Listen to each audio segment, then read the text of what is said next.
Assalamualaikum warahmatullahi wabarakatuh. Bertemu lagi dengan saya Sudirwan sebagai pengampu mata kuliah Fikih Munakahat.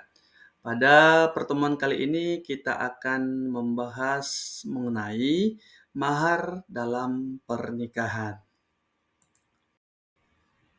Selanjutnya, tujuan pembelajaran dalam mata kuliah ini ada 2 poin. Yang pertama, mahasiswa diharapkan mampu menelaah mahar dalam pernikahan. Kemudian poin yang kedua, mahasiswa mampu menganalisis tujuan dan dasar hukum keberlangsungan mahar itu sendiri. Kemudian selanjutnya kita masuk kepada definisi mahar. Jadi dalam hal ini, mahar dalam pernikahan adalah pemberian dari calon mempelai pria kepada calon mempelai wanita, baik berupa harta, benda, uang, atau jasa yang memiliki nilai dan disepakati oleh kedua belah pihak. Jadi mahar ini merupakan simbol keseriusan dan penghargaan dari pihak laki-laki kepada wanita yang akan dinikahinya serta menjadi hak pribadi wanita itu sendiri. Selanjutnya, adapun tujuan dalam mahar itu sendiri. Yang pertama, mahar merupakan bentuk penghargaan terhadap wanita yang akan dinikahi, menunjukkan bahwa ia dihargai dan dihormati. Kemudian yang kedua, mahar juga menjadi simbol tanggung jawab calon suami untuk memberikan nafkah dan memenuhi kebutuhan istri dan keluarganya kelak. Kemudian yang ketiga, dalam konteks sejarah, mahar menjadi pembeda antara pernikahan dan hubungan tanpa ikatan yang sah. Kemudian kita masuk kepada dasar hukum keberlangsungan mahar. Dalam hal ini, dasar hukumnya itu ada 3. Yang pertama yang bersumber dari Al-Quran Surat An-Nisa ayat 4. Yang berbunyi, berikanlah mahar kepada wanita yang kamu nikahi sebagai pemberian yang penuh kerelaan. Kemudian jika mereka menyerahkan kepada kamu sebagian dari mahar itu dengan senang hati, terimalah dan nikmatilah pemberian itu dengan senang hati. Kemudian yang kedua itu, dasar hukum kedua berasal dari Al-Hadis.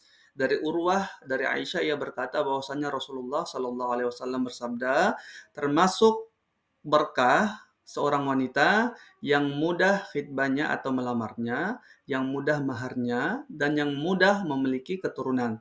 Hadis riwayat Ahmad. Kemudian dasar hukum yang ketiga itu berasal dari KHI, Kompilasi Hukum Islam, pada pasal 30 dan pada pasal 31. Selanjutnya kita masuk dalam hukum dan kadar mahar. Jadi dalam hal ini, dalam hukum dan kadar mahar ini ada beberapa poin. Poin yang pertama, meskipun wajib menyebutkan mahar saat akad nikah bukanlah rukun nikah. Jadi itu tidak termasuk rukun nikah. Jadi sehingga jika tidak disebutkan, jadi pernikahan dianggap tetap sah. Kemudian yang kedua, kelalaian menyebutkan jenis dan jumlah mahar pada waktu akad nikah tidak menyebabkan perkawinan menjadi batal. Dan yang selanjutnya, tidak ada batasan maksimal. Jadi para ulama sepakat bahwa tidak ada batasan maksimal dalam pemberian mahar itu sendiri. Selanjutnya kita masuk kepada hal-hal yang perlu diperhatikan terkait mahar. Yang pertama, mahar yang diberikan haruslah barang atau harta yang jelas keberadaannya dan bernilai.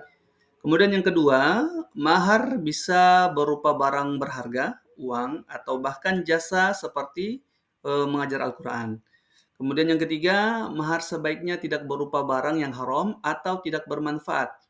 Kemudian ulama menyunahkan mahar tidak kurang dari 10 dirham dan tidak lebih dari 500 dirham.